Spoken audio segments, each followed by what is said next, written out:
namin diri no, mo ni ang gianan palugsong ubos no. So safety jud tadi nga magtagi diri kay kuan. Medyo dangog din siya diri ano kay kuan man. Medyo galamot-lumot na mga bato na mga green algae no nga napilit sa bato no.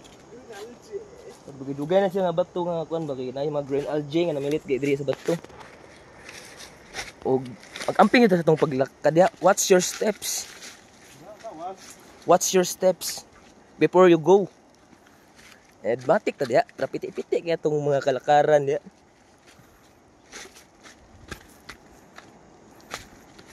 Eh medyo dangog kaya ang green algae no. Piti-piti kaya itong mga kalihukan karon. Og medyo nadungog na ito ang mga tingog sa mga ano. Itong mga insects. Og nakay mga iba't ibang marinig dito ng mga insekto no na ngayon mo lang narinig sa buong buhay mo. Dahil andito pala tayo ngayon sa gitna ng kagubatan at maririnig natin at ibang uri ng tinig ng mga insekto. Na maririnig natin tulad ng mga ano tawag yan, mga gangis at saka iba pa. Mga ibon. Katulad ngayon, you know? Para siyang sirin ng bumbero. Kaya Sobrang pinya. yan, ito. Binigay ito ng Dabco. Doon sa ibabaw, yung pinakamalaking planta ng pinya dito sa Davao City. Binigyan tayo ng Dabco dahil sponsor natin sila eh. Napakabait talaga ng Dabco. Okay talaga.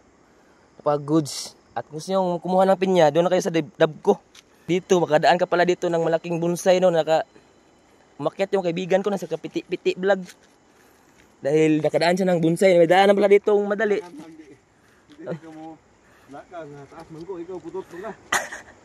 May daanan ditong madali. Umakyat pa siya. Yan talagang sakit ng mga Pinoy. Pero okay lang. Kaya medyo okay lang tanan. Kaya mong paglakaw din niya karon. Kung medyo matuklasan yun na mo. Ang mga butang na dili na ito makitaan sa atong tibuok nga pagpuyo nining kalibutan. Ang matuklasan na ito sa atong tungkol sa atong pagka-adventurous. Yeah!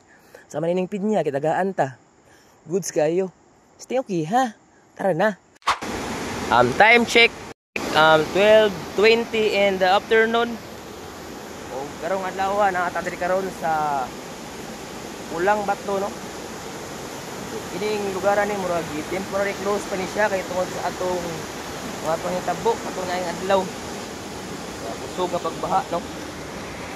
O mao ni ang atong saksihan dinhi ano sa Pulang Bato.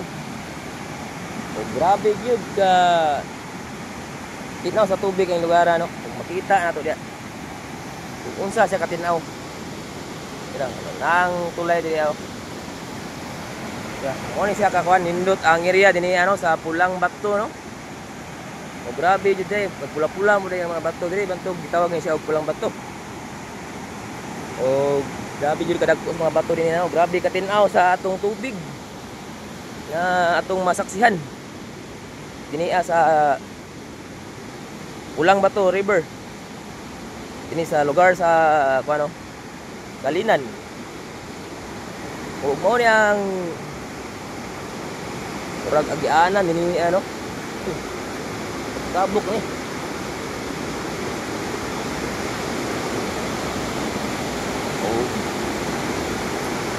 medyo kuan siya agian diri guys. Medyo uyog-uyog din siya kay medyo kuan man ning nga paning tunga sa panang gambat na pag inina na dito sa ang step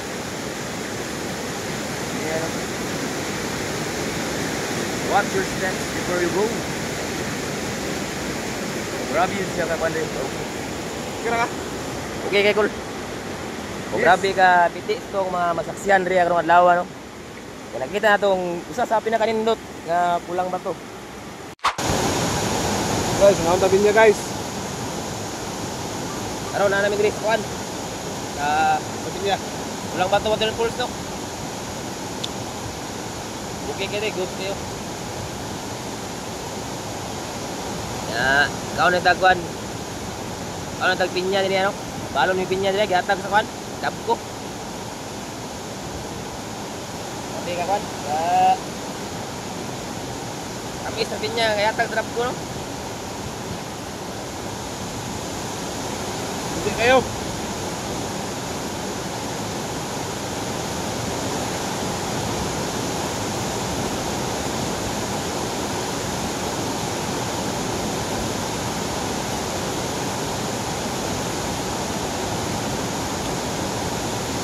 Yes.